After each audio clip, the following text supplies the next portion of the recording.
Alors bonjour, donc moi aujourd'hui je vais vous présenter une étude dans laquelle on a voulu voir si les chevaux et leurs propriétaires avaient la même personnalité. Donc d'après une hypothèse, plus deux individus se ressemblent de par leur personnalité, plus l'attraction entre eux est élevée, réduisant ainsi le risque de conflit et de désaccord. Chez l'homme, la personnalité a bien été étudiée et 5 traits de personnalité ont été mis en évidence, donc le degré d'extraversion, d'agréabilité, de conscienciosité, le degré de stabilité émotionnelle et d'ouverture aux expériences. Chez le cheval, différents traits de personnalité ont aussi été mis en évidence et se mesurent grâce à des tests ou des questionnaires. Donc, l'objectif de notre étude était de créer et de valider un questionnaire de personnalité équine, puis ensuite d'investiguer les similarités entre les traits de personnalité des chevaux et de leurs propriétaires. Donc pour cela, il y a en tout 2432 propriétaires de chevaux qui ont rempli en ligne tout d'abord le questionnaire de personnalité équine, ensuite un questionnaire pour évaluer la personnalité humaine, ils ont ensuite donné leur impression de matching avec leur cheval, et enfin, sur tous ces chevaux, 40 des chevaux ont été testés dans des tests de personnalité par 2 expérimentateurs. Donc une analyse factorielle confirmatoire a permis de mettre en évidence 4 facteurs différents. Donc on voit ici le premier facteur qui se constitue d'items qui s'apparentent à la stabilité émotionnelle chez l'humain. Donc par exemple, mon cheval est facilement anxieux, mon cheval est de nature stressée. Le deuxième facteur se constitue d'items qui s'apparentent à la conscienciosité. Par exemple, mon cheval obéit avec une bonne volonté au travail. Le troisième facteur se constitue d'items qui s'apparentent à l'agréabilité mais avec les humains. Mon cheval cherche le contact avec l'homme. Et le quatrième facteur se constitue d'items qui s'apparentent au fait d'être agréable, degré d'agréabilité avec les autres chevaux. Par exemple, mon cheval s'entend bien avec la plupart des chevaux. Des corrélations ont ensuite été faites entre les scores de personnalité des propriétaires et de leurs chevaux et ont démontré que les cavaliers ayant un score de stabilité émotionnelle plus élevé percevaient leurs chevaux comme étant également émotionnellement plus stables émotionnellement et étaient également satisfaits de leur relation avec leur cheval. Une deuxième corrélation assez élevée est ressortie, comme quoi les propriétaires plus consciencieux percevaient également leurs chevaux comme étant consciencieux. Les tests de personnalité effectués sur les 40 chevaux ont confirmé les scores pour le trait de stabilité émotionnelle. En effet, les chevaux décrits comme étant facilement stressés se sont montrés beaucoup plus actifs durant les tests de personnalité. Ça serait toutefois intéressant lors de futures études de tester quelle est l'influence de la personnalité du cavalier sur celle de son cheval à long terme.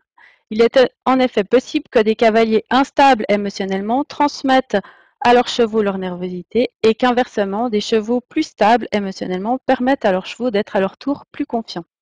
Ce sujet est très intéressant à étudier car une adéquation entre le cheval et son propriétaire augmente la qualité de la relation et indirectement le bien-être du cheval. Je vous remercie et suis disponible pour vos questions.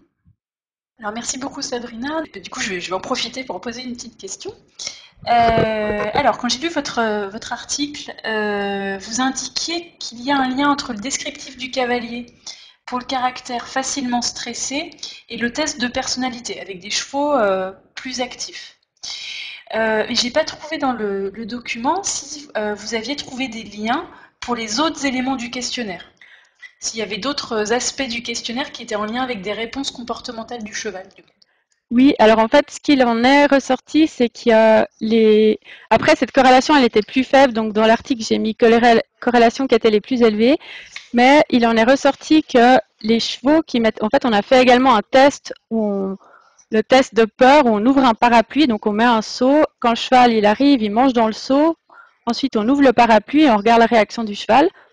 Et on compte combien de temps le cheval met à revenir manger dans le seau. Et en fait, les chevaux qui ont mis plus de temps à revenir manger dans le seau étaient décrits comme étant, enfin, étaient perçus comme étant plus consciencieux par les cavaliers.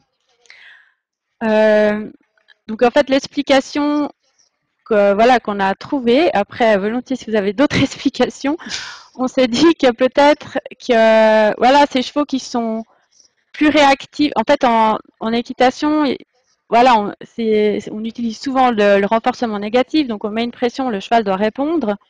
Et puis on s'est dit que peut-être que les chevaux qui réagissent plus fortement à une réaction négative, en fait, qui évite une situation négative, était peut-être perçue comme étant plus motivée au travail. D'accord. Et nous avons une question dans le chat. Pensez-vous qu'un changement de propriétaire et donc de caractère peut influer sur le caractère tempérament du cheval?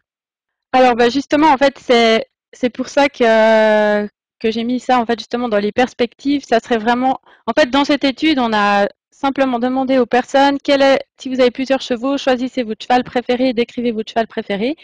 Mais c'est vrai que là, on peut absolument pas répondre à cette question. Quelle influence a le propriétaire sur la personnalité du propriétaire sur son cheval? Et ça serait vraiment très intéressant d'étudier des couples propriétaires cavaliers-chevaux sur le long terme pour pouvoir répondre à cette question.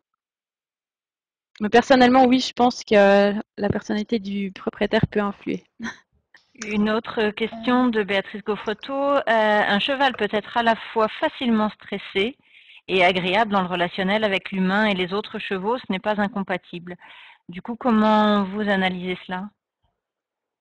Oui, alors ce qui est important, après, en si peu de temps, c'est vrai que je n'ai pas pu tout dire, mais c'est vrai que ce qui est important à savoir, c'est que les traits de personnalité sont indépendants les uns des autres. Donc, il peut y avoir des chevaux très facilement stressés euh, et agréables avec l'homme, et inversement, des chevaux pas du tout stressés et agréables avec l'homme. Donc, ça, c'est possible.